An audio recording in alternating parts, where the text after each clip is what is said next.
You get the feeling that life feels different lately.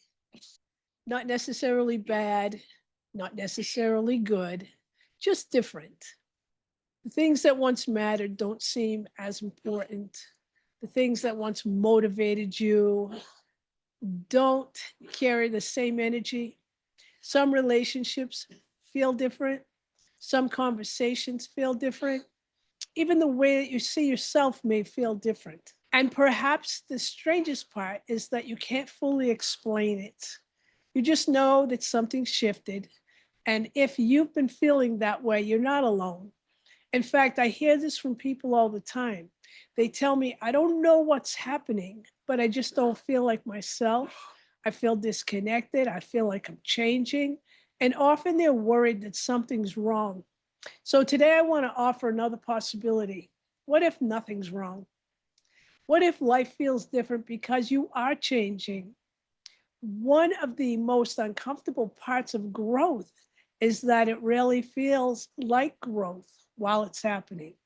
For those of you I haven't met yet, my name is Tina Brigitini. I want to welcome you to the channel.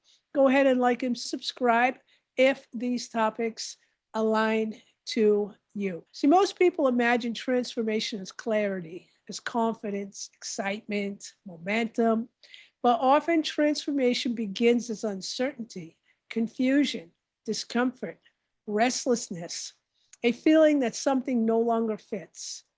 And if you've been experiencing that lately, this conversation might help explain why. See, human beings are constantly evolving emotionally, mentally, energetically, spiritually.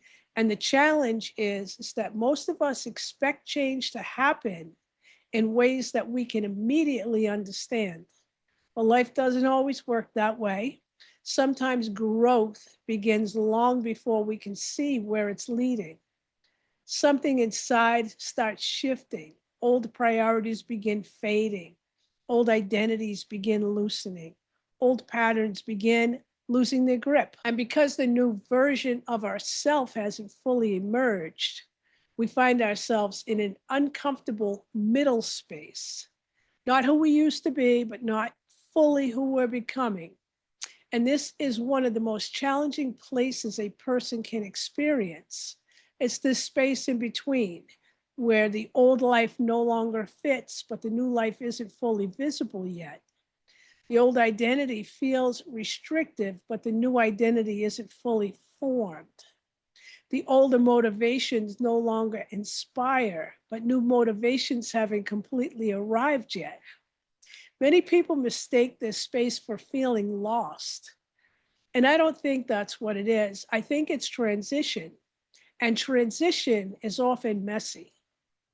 Part of the discomfort comes from the nervous system. And as we've talked about in the past, the nervous system likes predictability. It likes familiar routines, familiar roles, familiar expectations. Even when those things aren't making us happy, familiar often feels safer than what's unknown.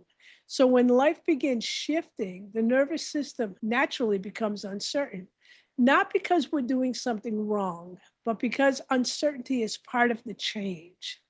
The system is trying to adjust to a reality that hasn't fully learned yet. And one of the things I've observed over the years is that people often feel uncomfortable when they've outgrown something, a relationship, a role, a belief, a career, and that's a version of themselves.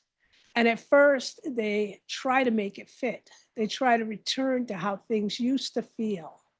But eventually, they realize something important. They're not who they used to be. And what once fit perfectly no longer aligns. This doesn't mean the past was wrong, it means that growth has occurred. And growth changes things. This often happens during healing. People assume healing will help them to return to who they once were. But sometimes healing creates something entirely different.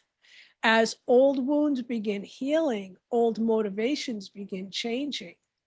As old fears begin softening, old identities begin dissolving. And as old patterns begin releasing, the new possibilities begin emerging. The challenge is that there's often a period where everything feels unfamiliar. You're no longer organized around the same fears, the same goals, the same needs, the same survival strategies, and that can feel disorienting. So many people describe this stage as feeling disconnected. I understand why, but what if you're not disconnected? What if you're simply reconnecting to a deeper part of yourself? Sometimes what feels like disconnection is actually the loss of the old noise, the old expectations, the old conditioning, old patterns. And because those things have been present for so long, their absence can feel strange, almost like silence after the noise. So instead of asking, what is wrong with me? You ask, what am I outgrowing? That's a very different question, right? Because often the discomfort isn't coming from the something is broken. It's coming from something is changing. And once you recognize that, the experience begins making more sense. So, what if you stopped trying to force clarity? What if you stopped demanding immediate answers? What if you allowed yourself to be in the transition, to be curious, to listen, to observe, to trust that not every chapter reveals itself immediately? Because sometimes life is reorganizing things behind the scenes. That's long before the next step becomes obvious. And if life feels different right now, I want you to remember something. Not every season of uncertainty is a problem to solve. And not every feeling of discomfort means something's wrong. Sometimes life feels different because you are becoming different. Sometimes what feels like confusion is actually transformation. And what feels like loss is actually growth. What feels like an ending is quietly becoming a new beginning. And we trust the process. Stay curious and give yourself permission to become someone you've never been before, because growth doesn't feel comfortable while it's happening. But often looking back, we realize it was exactly what we needed. And in our next video, we're going to explore another question that quietly affects so many people. And that is why you keep thinking about the past and what your mind may be trying to resolve. Remember to like and subscribe. Tina Bridgettini here. Many blessings to you as you travel.